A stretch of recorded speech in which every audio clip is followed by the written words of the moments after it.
Hello, this is an assessment for restoration of a Bechstein Model 10 upright piano made in 1903, and apparently it's had problems with underfloor central heating. Though they have got an isolation mat, it can still cause problems, so if you have underfloor heating, really best to turn it down where the piano is. But let's see what's happened. Well, first of all, these key tops that I'm zeroing in on here are original ivories and don't look as though any of them have come off and been stuck back on again.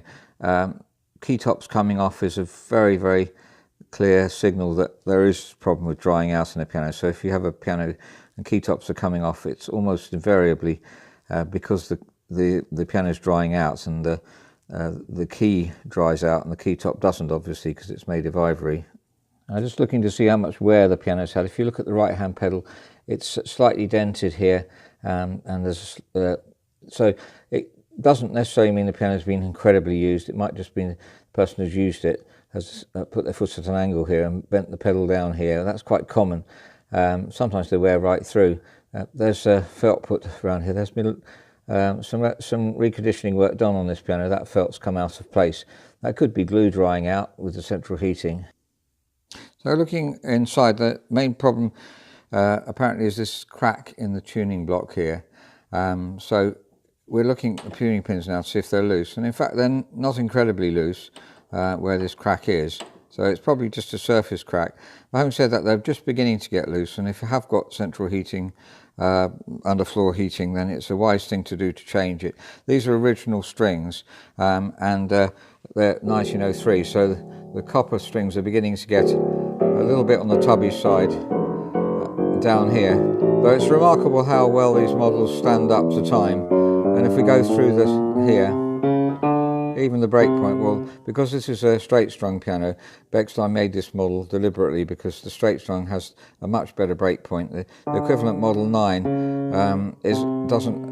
has a problem with the breakpoint here of this age. Later Model 9s aren't quite so bad, but Model 9 is an overstrung. This Model 10 is a straight strung, and just has a very rich and warm tenor.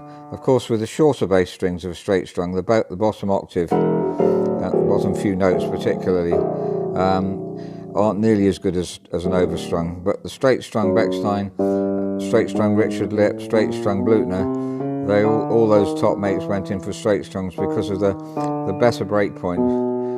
So they're longer strings here than the overstrung. I've got a video comparing the Model 9 and Model 10. Anyway, the main problem we're looking at here, these are original tuning pins. They're very small, and my medium star lever wobbles about on them. So they're definitely originals. Maybe one or two have been changed. There's string that's been changed here.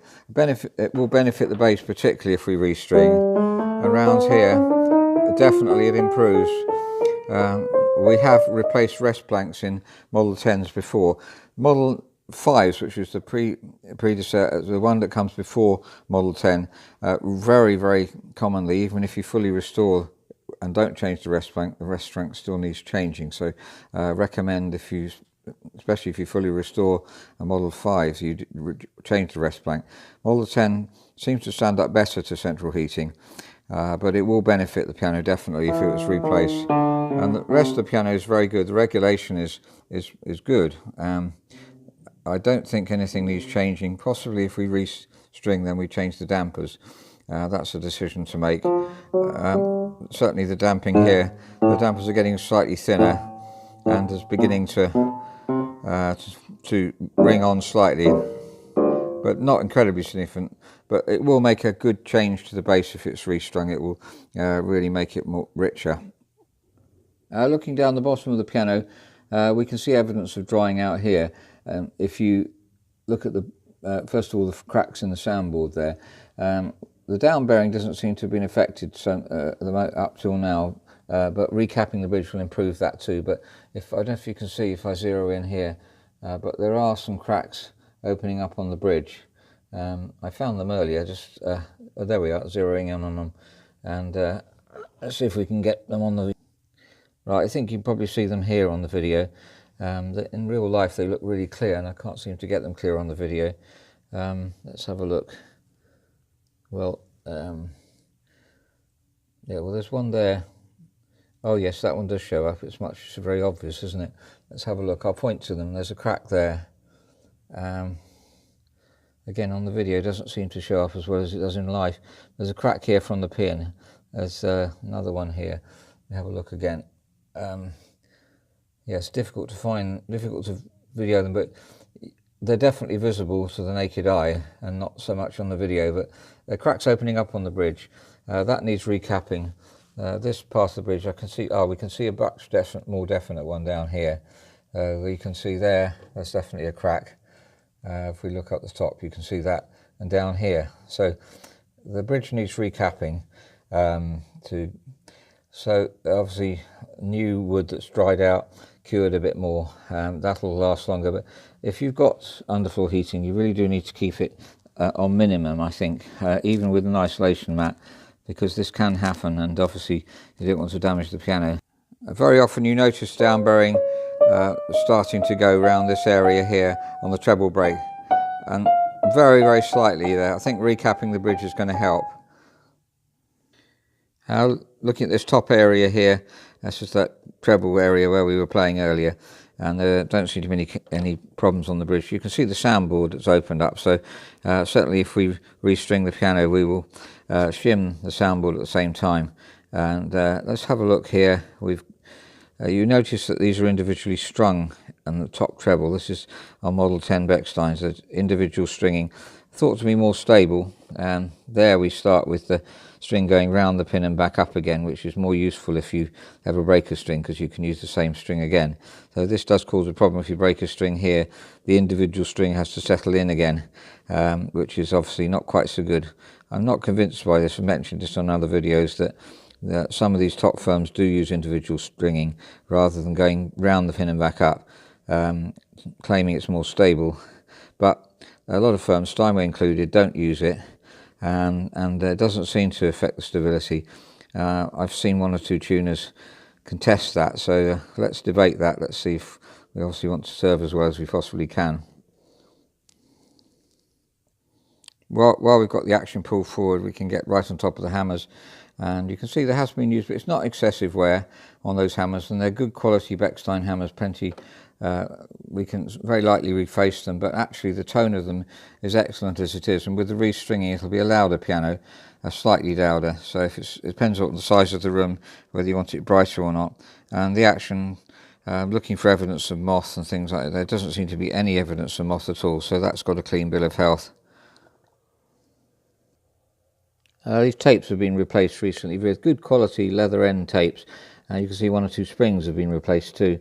Normally these springs very rarely fail, so you don't need to replace those necessarily. Obviously if you're doing the whole action you could replace them, but you must make sure you don't put stronger springs in, because you can affect the touch quite a lot if you do, and it doesn't feel good to play.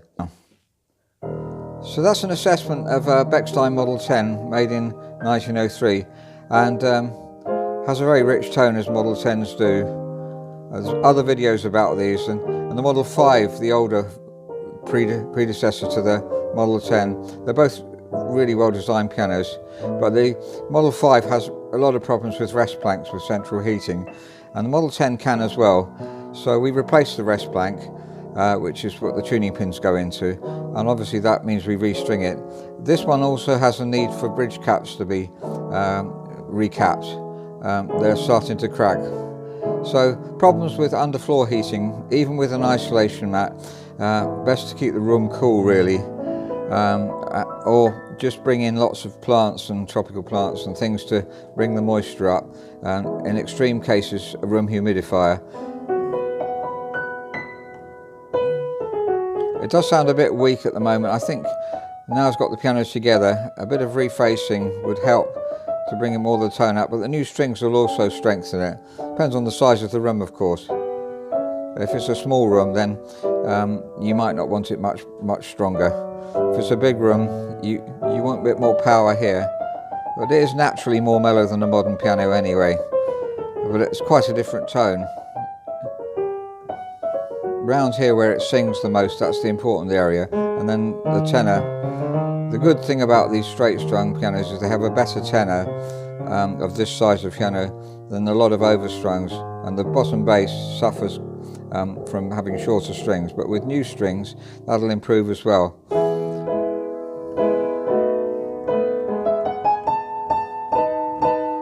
So that could do with slightly more power. Recapping will also help to improve the tone too.